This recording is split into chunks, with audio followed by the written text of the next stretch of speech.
Listen, you need to hear this before they cut the lines. My hands shake as I type, but not from coffee withdrawal. 4th cup today. Or 5th. Numbers blur when your breathing fall out for 3 months straight. Been staring at this encryption for hours now. 8, 10. Time moves different when you're decoding government lies. The machine hums like mom's busted washing machine. That grinding sound when the bearing went. She never fixed it either. Broken things still work, she'd say. Just louder. The quarantine zone stretches beyond the barbed wire, all twisted metal catching morning light like broken teeth. Crowds pressed against the barriers, faces pale as milk through the haze. They think they're being protected. Poor souls have no clue what's really happening behind those presidential briefings. 22 years in signals intelligence. Started debugging military comms in college when that recruiter spotted me. Serve your country, he said. Protect democracy, defend freedom, all that righteous garbage they feed fresh recruits. Never mentioned I'd be decoding extermination orders. My workstation's crammed between filing cabinets that haven't opened since Clinton, Bush. Memory gets fuzzy when you're breathing poison. The fluorescent above flickers counting again, every 13 seconds now. Was 14 yesterday. Even the lights are dying faster. The acrid smell of ozone from overworked electronics mixes with that metallic tang that's been hanging in the air since the incident. Or what they're calling an incident. I should back up. You deserve context. 3 months ago, the reactor at Millbrook went critical. That's the official story anyway. Cooling system failure, human error, all very tragic and unavoidable. The president addressed the nation, promised swift containment, established quarantine protocols. Standard Crisis Management Playbook, Chapter 7, Subsection 12. I've read it enough times to recite it backward. But here's what they didn't broadcast. The containment protocols weren't designed to contain anything. The first message came through on a Wednesday. No Tuesday? Days blur together when you're parsing classified horror. Coffee delivery day, I remember that. Fresh grounds in the break room, and I just filled my cup when the priority alert chimed. Presidential communications get that special tone, 3 short bursts, then silence, like a heart stopping mid-beat. Decryption took 53 minutes. Should have taken 30, but the layers were wrong somehow. Made my software stutter and restart twice. When the text finally cleared, I read it 4 times before my brain processed the words. Operation reversal confirmed. Containment parameters inverted. Initiate dispersal protocol 7. Dispersal. Not containment. Dispersal. I stared at those words until they burned into my retinas. Then I printed the message, deleted the digital copy, and hid the paper in my lunchbox like some paranoid relic from the Cold War. My grandfather would have been proud. He taught me to always keep paper backups when the government starts acting shifty. The thing about working in signals intelligence is you develop patterns. Coffee at 0800, decrypt priority messages first, lunch at 1200, more coffee at 1500. Routine keeps you sane when you're swimming in classified horrors all day. But that Tuesday broke my pattern. I couldn't eat lunch. Couldn't focus on routine traffic. Just kept thinking about that word, dispersal. Over the next week, more messages trickled through, each one more explicit than the last. References to population density optimization. Instructions for controlled atmospheric distribution. Technical specifications for something called project winnowing. Winnowing, like separating wheat from chaff. My decoder's been running overtime since then, pulling encrypted traffic from channels I shouldn't access. Officially, I handle routine intelligence intercepts. Unofficially, I've been borrowing access codes from colleagues who trust me. Trust, that's extinct around here now. The worst part isn't the conspiracy itself. It's how boring everything is. No screaming villains or dramatic confrontations. Just bureaucrats in pressed suits implementing policy with the enthusiasm they'd show for updating parking regulations. Evil's banal, like that philosopher wrote. Hannah something. Memory's getting fuzzy lately. Contamination side effects. You want to know what reversed containment looks like in practice? It's elegant, really. Instead of keeping radioactive material contained within the quarantine zone, the protocols gradually expand the contamination boundary. A few degrees here, a delayed evacuation there. Wind patterns suddenly become unpredictable. Equipment malfunctions right when they need to work perfectly. The quarantine barriers aren't keeping contamination in. They're herding people like cattle, controlling where the fallout spreads and who gets exposed first. population centers with specific demographics, industrial areas with particular voting patterns. It's social engineering with atomic precision. I've been tracking the patterns, mapping them against census data. The correlation is too clean to be coincidental. They're not just spreading radiation, they're targeting it. Surgical strikes disguised as natural disasters. My hands are cramping now. Been typing too long, or maybe it's the early stages of radiation poisoning. Hard to tell the difference anymore. The medical officer stopped doing routine exposure checks last month. Budget cuts, she claimed. More lies wrapped in bureaucratic convenience. The presidential aide coordinating these messages can't make out their name through the encryption headers, but their digital signature stays consistent. Same encoding patterns, same priority routing. They're careful with secure channels, but not careful enough. Nobody ever is. What bothers me isn't the conspiracy, it's how smoothly it's running. No glitches, no conscience-stricken whistleblowers breaking ranks. Just professionals doing professional work with ruthless competence. Makes you wonder how many other operations run parallel tracks, how many natural disasters weren't natural. Coffee's cold again. Should make fresh, but they cordoned off the break room yesterday. Contamination concerns. Everything's contamination now. Can't use elevators, contamination. Can't open windows, contamination. Can't ask questions, that's operational security contamination. My throat tastes like copper pennies. Been tasting that for weeks. The medical websites call it a symptom of acute radiation exposure, but those same websites are blocked on our network now. Information contamination, presumably. I need to focus. The latest message came through 40 minutes ago, and it's taking longer to decrypt than usual. The patterns are evolving, getting more sophisticated. Or maybe my equipment's failing. Hard to tell what's sabotage and what's entropy in this place. The quarantine zone's expanding again today. They announced it on the morning briefing, another unexpected shift in wind patterns requiring enhanced safety protocols. Thousands more people forced from their homes, loaded onto buses heading to temporary shelters that look suspiciously permanent. Chain link and concrete, not exactly temporary materials. Through my window, I can see the new barriers going up. Military precision, all clean lines and measured distances. The work crews wear full hazmat gear, but they're not measuring radiation, they're measuring real estate. Property values and population density. The math of human disposal. You're probably wondering why I'm telling you this instead of taking it to the media or Congress or whoever's supposed to handle government conspiracies. Here's the truth, I tried. Sent anonymous tips to 3 newspapers and 2 television networks. Know what happened? Nothing. Radio silence. Either they're part of the cover-up or they don't believe anonymous tips from paranoid government clerks. Democracy's broken that way. People who could expose the truth lack access. People with access lack platforms. Perfect system for running conspiracies. The decoder's finishing its cycle now. Text scrolling letter by letter, like watching a death sentence typed in real time. Can't look away from the monitor, even though my coffee cup's empty and my throat tastes like old pennies. Whatever this message says, it'll be worse than the others. Always are.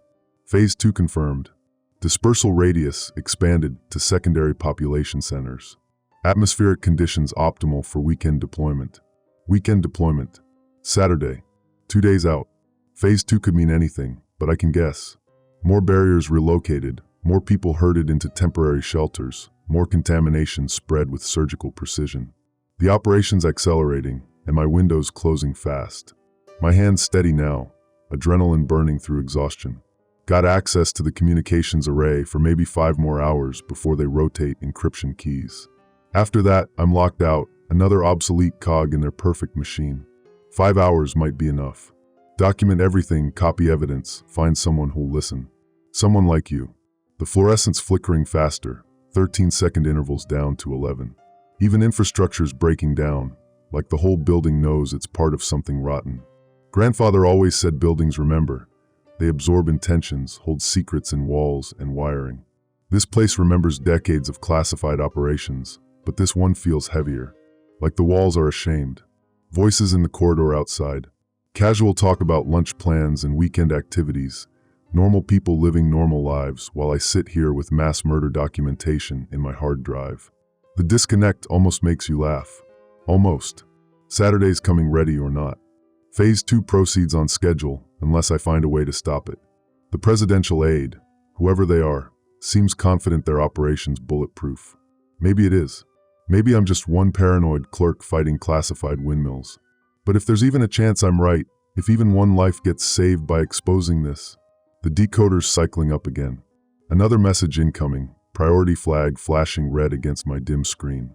Coffee's cold, throat tastes metallic, hands starting to shake again. But I'm going to keep typing, keep decoding, keep documenting. Someone has to witness this. Someone has to remember. If they silence me before I finish, well, that's why I'm telling you. New message coming through now.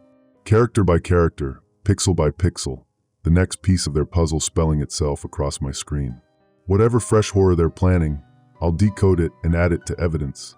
5 hours should be enough. Has to be enough. Saturday minus 34 hours. Been awake so long the numbers blur together, but that deadline stays crystal clear.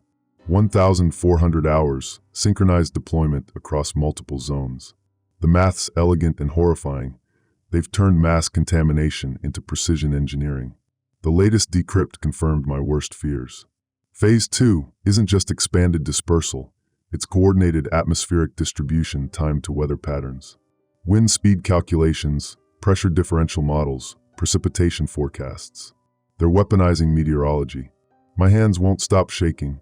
Could be adrenaline, could be early radiation exposure, could be coffee withdrawal from the 4th pot this morning. Doesn't matter. Shaky hands can still type, still document, still fight back. Protocol says secure all classified materials. Never share, never discuss, never collaborate. But Reeves from counterintelligence always insisted we share critical intel with trusted allies. Contradictory rules that made sense before I realized the system's designed for paralysis. Haven't seen Reeves since his transfer to special projects last month. His access codes still work though, either sloppy operational security, or he's helping from somewhere in the shadows. Can't tell friend from enemy when paranoia makes everyone suspicious. Wait, was it Reeves who taught me about sharing intel, or was that my supervisor before him? Memory gets fuzzy when you're breathing poison and running on coffee vapors. Important detail, but the harder I try to remember, the more it slips away. My primary decoder crashed hard 20 minutes ago. Screen went black mid-decryption, followed by that electronic death rattle old machines make when they give up completely. Could be standard equipment failure from overworked circuits and too much overtime. Could be someone remotely frying my hardware to stop certain messages from seeing daylight. The timing screams sabotage. Right when I need maximum processing power, my most reliable equipment develops sudden amnesia. Grab backup equipment from storage level B. Had to forge a requisition, but my signature's been rubber stamped so many times nobody checks anymore. Bureaucracy's gift to the paranoid. Too much paperwork for anyone to read carefully. The backup decoder's even older. All vacuum tubes and clicking relays like something from a museum. But it works, and more importantly, it's not networked. Can't be remotely sabotaged if it's not connected to anything. Found 17 more messages in the archive, dating back 6 weeks. The presidential aide's been planning this longer than I thought. References to atmospheric modeling and population dynamics buried in routine communications. Professional language wrapped around mass murder. The earliest messages mention something called Project Winnowing. Appropriate name, separating wheat from chaff, keeping the useful and discarding the rest. Corporate efficiency applied to genocide. My throat tastes worse now. Copper pennies mixed with something acidic, like battery fluid. Been ignoring it for days, but ignoring symptoms won't make them disappear. If I'm getting acute radiation exposure just from working in this building, what's happening to people in the actual zones? The quarantine barriers expanded again this morning, announced as routine safety protocol, but I watched the work crews through binoculars. They're not measuring radiation levels, they're measuring property values. Surveying equipment, real estate maps, demographic charts. The contamination's just an excuse. Tried calling 3 journalists this morning. First one hung up after I mentioned government conspiracy. Second one transferred me to voicemail hell. Third one listened for 30 seconds before asking if I had documented proof. Documented proof. Like they expect whistleblowers to collect evidence with official government letterhead. Certified genocide plans authorized by presidential order. The media wants clean narratives with verified sources and corroborating documentation. Reality's messy, eh? Real conspiracies hide in routine paperwork and boring bureaucratic language. Nobody writes memos saying, let's murder thousands of citizens. They write memos about population density optimization and atmospheric distribution protocols. Evil speaks fluent bureaucrat. Been mapping the expansion patterns against census data and voting records. The correlation's so clean it reads like statistical proof, but statistical proof requires experts willing to analyze data. Can't find experts willing to touch government conspiracy theories, even with mathematical evidence. Democracy's broken feedback loop. Whistleblowers need media attention, media needs expert verification, experts need institutional protection. Perfect system for burying inconvenient truths. My badge stopped working for levels C and D this afternoon. System glitch, according to building security. Convenient glitch, right when I need access to archived communications. They're locking me out incrementally, closing access without triggering alarms. Professional conspiracy management. Gradual pressure instead of dramatic confrontation. Much harder to prove systemic sabotage when everything looks like routine maintenance. Found alternate access through the emergency stairwell. Fire safety regulations require mechanical locks that can't be controlled remotely. Sometimes bureaucracy works against itself. Level D archives smell like mildew and forgotten secrets. Boxes stacked ceiling high, filled with decades of classified operations that probably should have stayed buried. Found project winnowing references going back 18 months. This wasn't rushed planning. This was long-term strategic thinking. The earliest project winnowing documents reference population sustainability assessments and resource optimization algorithms. 18 months of studying demographic vulnerabilities, mapping communities like military strategists planning siege warfare. Academic language hiding predatory mathematics. They've been calculating which neighborhoods resist authority, which communities ask uncomfortable questions. Social media monitoring, protest participation tracking, voting pattern analysis, all fed into targeting algorithms that would impress Silicon Valley data miners. Efficiency. That's what bothers me most. Not the evil, evil's predictable, but the competence. Professional genocidaires with advanced degrees and retirement plans. Murder as career development. My hands cramped up while photocopying documents. Early radiation exposure, or stress, or just getting old. Hard to tell symptoms apart when you're breathing poison and fighting time limits simultaneously. The archive photocopier's older than my decoder, but it works. Makes copies that can't be deleted remotely or corrupted by system failures. Paper backups. Grandfather's wisdom proving relevant again. Found communications mentioning someone called the deputy for strategic implementation. No real names in classified traffic, just titles and code numbers. But the deputy's signature appears on every winnowing authorization. They're coordinating the operation from somewhere inside the executive branch. The deputy could be anyone with access to presidential communications. Dozens of people fit that description. Narrowing suspects requires more investigation, but investigation requires time I don't have. 2 days. 38 hours to exposure, if Saturday's timeline holds. Tried reaching Reeves through his emergency contact. The number he gave me for absolute emergencies only. Phone goes straight to generic voicemail system, not his voice recording. Computer-generated message asking me to leave details. 3 possibilities keep me awake. He's deep undercover and can't risk personal communication. He's been silenced and someone else controls his phone. Or he's part of the operation, and I've been feeding classified intelligence to the enemy. Trust becomes a luxury you can't afford when everyone's potentially compromised. The decoder finished processing archived messages while I was mapping demographic patterns. The results confirm systematic targeting based on political profiles, economic classifications, and something called social compliance metrics. They've been monitoring which communities challenge government narratives, which neighborhoods organize effective resistance. It's not random genocide. It's surgical social engineering disguised as natural disaster. Atomic precision applied to population control. My coffee tastes metallic now, matching the copper penny flavor coating my throat. Could be contamination in the water system, or early radiation symptoms, or just stress. Doesn't matter. Can't stop for medical evaluation when Saturday's approaching like a freight train. The fluorescent above my desk died completely. Working by desk lamp and hallway light spilling through the doorway. Even infrastructure's giving up, like the building knows it's complicit in mass murder. Found building schematics in the archive basement. This facility was designed as a communications hub for national emergency coordination. Translation: it's a command bunker for managing large-scale disasters, either natural disasters or disasters they're creating themselves. The communications array on the roof can override local emergency broadcast systems, regional television, radio, cellular networks. Everything routes through equipment I could access with proper authorization, or improper authorization if I'm desperate enough. Getting desperate enough. My security credentials expire Monday at 0800. Routine renewal that suddenly feels like a countdown timer. Lose access, lose the ability to document ongoing atrocities. Bureaucratic timing that's too convenient for coincidence. Saturday deployment at 1400. Monday credential expiration at 0800. Two deadlines racing toward collision like trains on the same track. Unless I act before both deadlines converge, this investigation dies with my expired access. Been thinking about my grandfather's stories from the war. Not the heroic stories they taught in school, the other stories. About good people who stayed quiet because speaking up felt too dangerous. About systems designed to discourage individual conscience. About how evil succeeds through institutional inertia. He always said the worst atrocities happen when good people convince themselves they're powerless to act.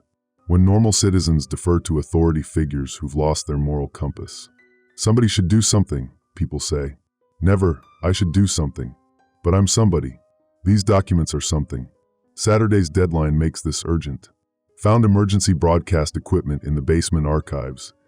Cold War-era analog systems that still interface with modern digital networks. Vacuum tubes and mechanical relays that predate sophisticated security protocols. Could bypass network security designed for digital systems. Sometimes obsolete technology becomes revolutionary when revolution's necessary. My throat burns like swallowing glass shards soaked in battery acid. Definitely radiation exposure, not stress or caffeine overdose. Which means contamination levels inside this supposedly secure facility exceed official safety reports. They're poisoning their own staff to maintain operational security. Another layer of the conspiracy. They're poisoning their own people to maintain operational security. The latest presidential aid communication mentioned acceptable casualty parameters and operational security maintenance protocols. Translation: they'll sacrifice government employees to protect the larger operation from exposure. We're expendable assets, not trusted colleagues. Disposable witnesses to be eliminated when convenient. But witnesses who know they're expendable have nothing left to protect except truth and whatever conscience survives institutional corruption. Nothing left to lose except the chance to matter. Saturday minus 32 hours. Time enough to document everything, copy evidence to secure locations, and prepare emergency broadcasts. Time enough to save lives. If I move fast enough. If I stay careful enough.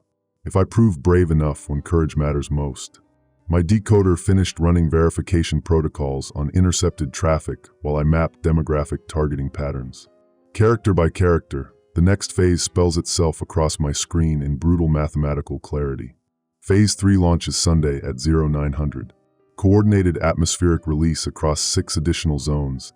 Time to morning commuter patterns for maximum population exposure. They're not just killing people, they're optimizing the killing for efficiency. The basement archives revealed access to the building's emergency alert system. Physical network modifications could override local broadcast infrastructure, push warnings to television and radio stations across 3 states simultaneously. One desperate transmission might wake enough people up, might force official investigation, might save thousands of lives. Saturday minus 30 hours. 20 minutes to finish evidence compilation. 5 minutes to choose between safety and conscience. If emergency broadcasts go silent this weekend, check for unauthorized signals on backup frequencies. Look for desperate truth cutting through official lies. Someone has to witness. Someone has to remember. Someone has to act while action still matters. Saturday minus 18 hours. My hands shake so hard I can barely type. Not from fear anymore, from rage burning through my bloodstream like liquid fire. The bastards played me perfect. Reeves walked into my archive basement 20 minutes ago, wearing a presidential aide badge I've never seen before. Clean suit, perfect posture, that practiced government smile that never reaches the eyes. No dust on his shoes from the emergency stairwell. He came through official channels. "You've been busy," he said, glancing at my photocopied documents scattered across 3 tables like evidence of systematic murder. Which they are. You're supposed to be on special assignment. I am on special assignment. He picked up my demographic analysis, studying targeting algorithms with the casual interest of someone reviewing lunch menus. Population sustainability assessment. Resource optimization protocols. Statistical modeling for social compliance metrics. The words hit like physical blows. Technical language I'd been decrypting for weeks, spoken with familiar authority. He wasn't just accessing the system, he was running it. Project Winnowing, I whispered. Deputy for Strategic Implementation. He straightened his tie, bureaucratic pride and bureaucratic precision. 18 months of demographic analysis, atmospheric modeling, resource allocation algorithms. You have to admit, the mathematics are elegant. My throat burned worse now, copper pennies mixed with battery acid and betrayal. You've been feeding me intelligence to monitor my investigation. Standard counterintelligence protocol. Let suspected whistleblowers collect evidence while tracking their methods, contacts, capabilities. He sat down across from my evidence tables like we were having coffee instead of discussing genocide. You exceeded expectations. Thoroughness, technical competence, moral conviction, textbook whistleblower profile. Why? The words scraped out through radiation-damaged vocal cords and crushing comprehension. Political sustainability. He opened my copied files, reviewing targeting demographics with professional satisfaction. Democracy requires periodic adjustment. Population density optimization removes communities that resist necessary social changes. Statistical analysis identifies neighborhoods that consistently vote against administrative priorities, organize effective opposition, ask uncomfortable questions. Mass murder. Surgical social engineering. He corrected my terminology with academic precision. Natural disasters affect random populations. This affects specific populations that threaten long-term governmental stability. Much more efficient than conventional warfare or economic manipulation. The basement archive suddenly felt smaller, air thicker, walls pressing closer like mechanical compression. Fluorescent lights flickered overhead, casting shifting shadows that made Reeves look like something inhuman wearing government credentials. The presidential aide. Reports to me. He smiled that practiced government smile. Executive branch operations require plausible deniability. Official communications appear to originate from administrative assistants and deputy coordinators. The president maintains clean separation from operational details. My decoder equipment hummed in the corner, processing final messages while my world collapsed around mathematical precision and institutional betrayal. Numbers scrolling across the screen, casualty projections, atmospheric distribution models, timeline confirmations. Saturday 1,400 hours. Less than 18 hours. You could have just disappeared my access credentials, I said. Locked me out, transferred me, had me eliminated. Disappearing effective intelligence analysts wastes valuable human resources. Reeves opened his briefcase, removing documents with presidential seals and classification stamps I'd never seen before. We prefer recruitment to elimination. Better return on training investments. Recruitment. Your investigation demonstrated exceptional technical competence, systematic thinking, operational security awareness. He spread recruitment documents across my evidence tables, covering demographic targeting maps with employment contracts and security clearance upgrades. Project Winnowing requires analysts who understand complex statistical modeling and operational compartmentalization. The papers contain salary figures that would triple my current income, benefit packages that would secure my family's financial future, career advancement opportunities in classified programs with unlimited budgets and presidential authority. Blood money. 30 pieces of silver updated for inflation and government pay scales. You're offering me a job coordinating genocide, population sustainability management. He corrected my terminology again, clinical precision applied to moral horror. Advanced demographic analysis, atmospheric distribution modeling, social compliance optimization. Your skills applied to larger strategic objectives. My hands stopped shaking. Rage crystallized into something harder, cleaner, more focused than pure emotion. No. Consider the alternative. Reeves collected his recruitment documents, returning them to official briefcase storage. Your current investigation ends with Monday's credential expiration. Evidence gets classified under national security provisions. Journalists lose interest when sources disappear into federal employment or federal detention. The basement archive lights flickered again, longer this time, leaving us in mechanical darkness punctuated by decoder equipment glow and emergency lighting casting everything in blood-red shadows that made honest conversation impossible. Your family lives in Zone 7, he continued conversationally. Current demographic analysis shows Zone 7 residents have 43% statistical probability of surviving planned atmospheric events. Recruitment to classified programs relocates family members to approved safe zones with 97% survival probability. He was threatening my family with murder disguised as statistical analysis. Professional genocide wrapped in actuarial mathematics. You're targeting my neighborhood. Zone 7 contains significant concentrations of government employees, military veterans, college graduates with technical backgrounds. Reeves consulted his briefcase documents, reading demographic profiles like grocery lists. Population categories that consistently vote against administrative priorities, organize effective community resistance, possess skills necessary for coordinated opposition. They were killing neighborhoods that might fight back effectively. Social engineering through selective extermination. The light stabilized, harsh fluorescent glare revealing basement archives filled with decades of classified operations, conspiracy documentation, systematic atrocities normalized through bureaucratic language and institutional authority. My computer finished processing intercepted communications while we talked. The screen displayed Sunday's Phase 3 deployment schedules, atmospheric release coordination across 6 additional zones, time to morning commuter patterns for maximum exposure efficiency. Zone 7 listed among Sunday targets. 47 hours, I said. 47 hours to protect your family through proper career decisions.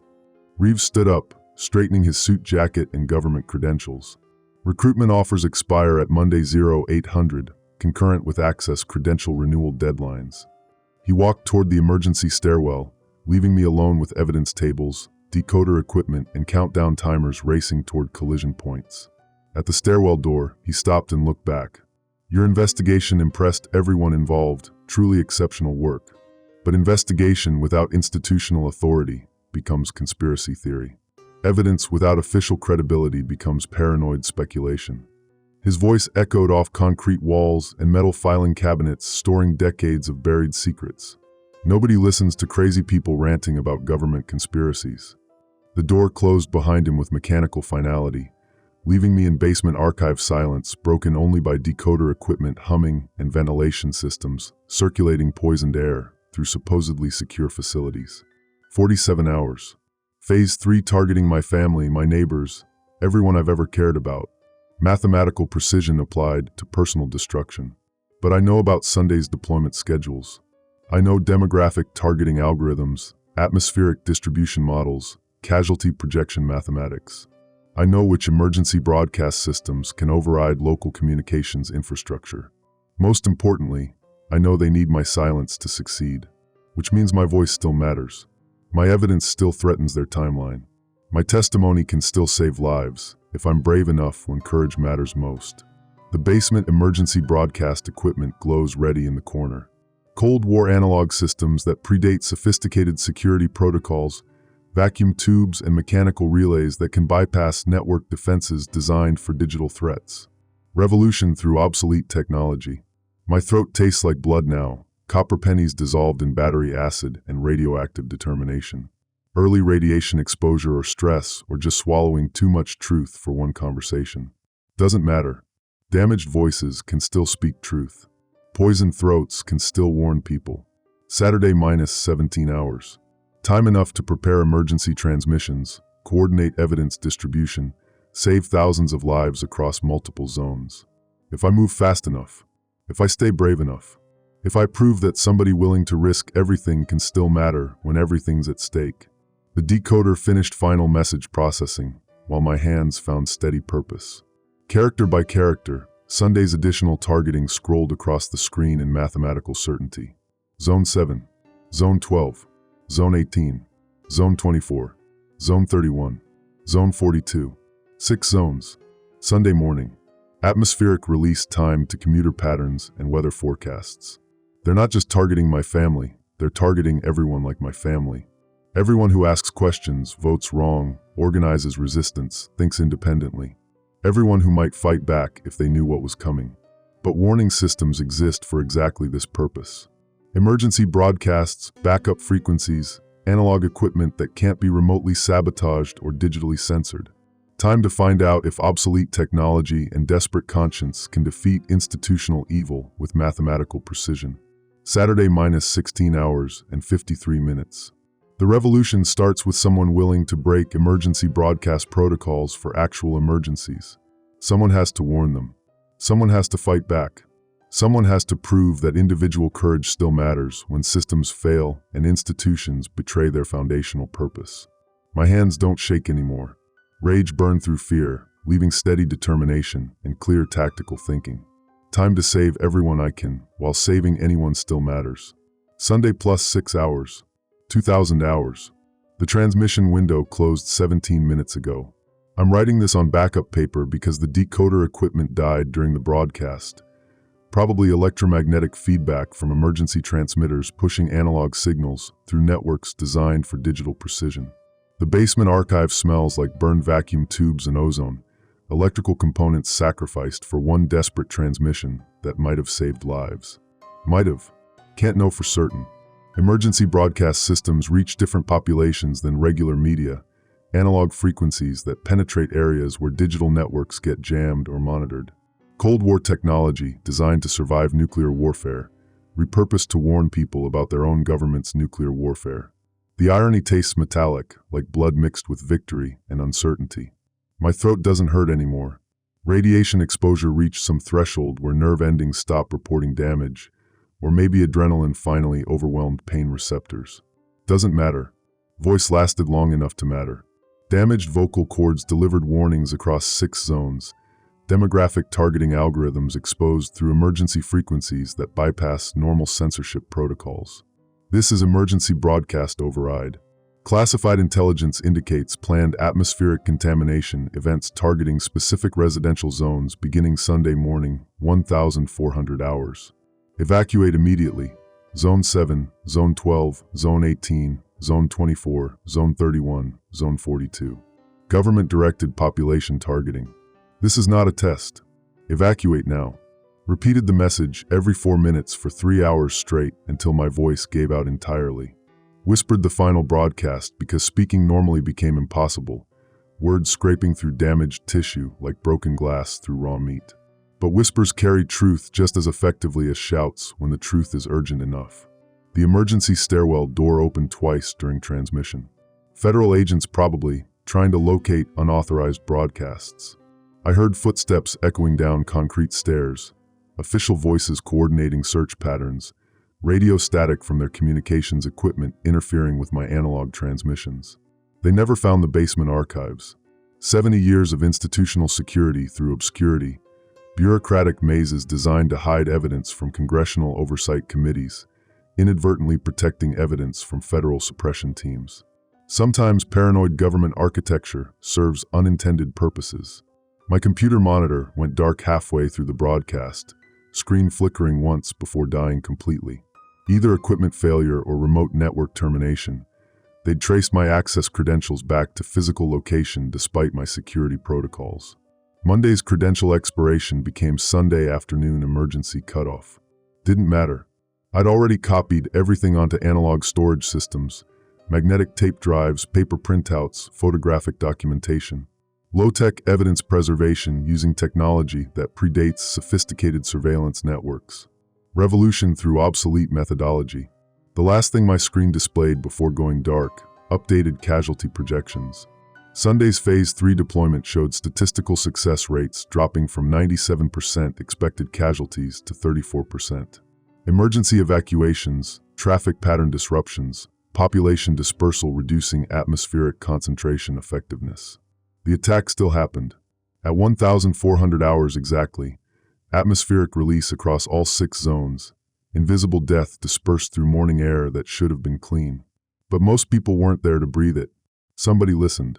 Somebody acted. Somebody survived because damaged voices can still speak truth through obsolete frequencies. That's victory, even if victory tastes like blood and uncertainty. My family evacuated Zone 7 around noon, along with approximately 60% of targeted demographic populations, according to emergency services radio chatter. Mom called my secure phone before leaving. Didn't ask how I knew about Sunday's attack, just confirmed they were driving to my sister's place 3 states away until this situation resolves itself. Smart woman. Married to government analyst long enough to recognize classified emergencies without needing detailed explanations. The remaining 40% stayed home. Some people don't trust emergency broadcasts, especially anonymous warnings about government conspiracies. Others couldn't leave: elderly residents, disabled neighbors, families without transportation or resources for sudden evacuation. Some thought I was lying. They breathed poison at 1,400 hours. Invisible death dispersed through atmospheric release systems while they watched television, prepared lunch, lived normal Sunday afternoons that became final Sunday afternoons. Mathematics of tragedy, saving lives measured in statistical percentages, individual survival reduced to actuarial calculations. But percentages represent people. 34% casualties means 66% survival. Thousands of families breathing clean air instead of poison. Children growing up instead of dying from atmospheric contamination. Communities continuing instead of disappearing into demographic targeting algorithms. That matters. That's worth damaged vocal cords and federal fugitive status, and whatever happens next. The basement archives are silent now except for ventilation systems circulating air that might already be contaminated. Emergency broadcast equipment powered down after 3 hours of continuous transmission. Analog circuits overheated from pushing signals beyond normal operational parameters. Mission accomplished through equipment failure and personal sacrifice. My hands shake again, but differently now. Not fear or rage, exhaustion mixed with accomplishment and ongoing uncertainty about survival prospects. Federal agents know my location, my access credentials, my investigation methods. Tomorrow brings unemployment, prosecution, probably imprisonment for violation of national security statutes. But also tomorrow brings congressional hearings if enough journalists receive my evidence packages. 37 news organizations across 14 states. Physical documentation mailed Saturday morning to bypass electronic surveillance. Public investigations if enough representatives care about genocide disguised as statistical analysis. Political consequences if enough voters understand that democracy requires more than periodic elections. It requires active resistance to institutional evil wearing bureaucratic respectability. Maybe. Can't know for certain. Whistleblowing succeeds through hope and calculated risk, betting personal destruction against systemic change. The stairwell door opened again 5 minutes ago. No footsteps this time, just silence broken by radio static and official voices coordinating basement searches. They found the building. Probably found the floor. Eventually they'll find the archive room and discover decades of buried evidence alongside fresh intelligence about Project Winnowing. Evidence they can classify, suppress, deny, but can erase from public consciousness if enough people already heard emergency broadcasts, received documentation packages, connected statistical patterns to personal experience. Truth spreads faster than suppression when truth is urgent enough. I'm hiding evidence packages throughout the basement, magnetic tapes behind filing cabinets, photographic documentation inside historical records, written analysis tucked between declassified operations manuals. Archaeological layers of institutional crimes waiting for future investigators with proper authority and honest intentions. Someday, someone with congressional subpoena power might find comprehensive documentation of systematic atrocities. Someday, historical researchers might discover how democracy dies through mathematical precision and bureaucratic language.